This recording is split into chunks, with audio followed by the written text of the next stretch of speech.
మనకి నిన్న ఏషియా కప్లో భాగంగా ఇండియాకి అదేవిధంగా యూఏఈకి మధ్య మ్యాచ్ కంప్లీట్ అయింది కదా.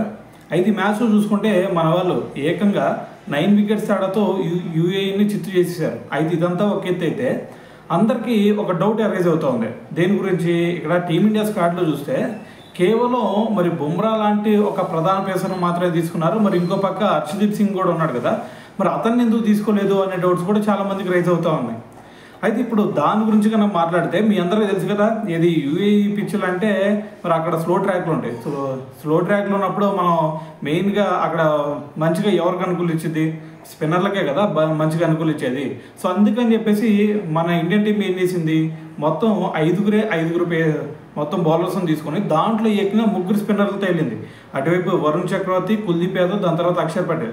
ఎందుకంటే అటువంటి పిచ్ల ఆ విధంగా బిహేవ్ చేస్తాయి కాబట్టి, సో అందుకని చెప్పేసి స్పిన్నర్ని ఎక్కువ తీసుకున్నారు. సో ఇంకో పక్క చూస్తేనేమో మనకి హార్దిక్ పాండ్యా ఉన్నాడు, దాని తర్వాత బుమ్రా కూడా ఉన్నాడు కాబట్టి సో మరి హర్షదీప్ సింగ్ అయితే రెస్ట్ అవ్వడం జరిగిందనమాట.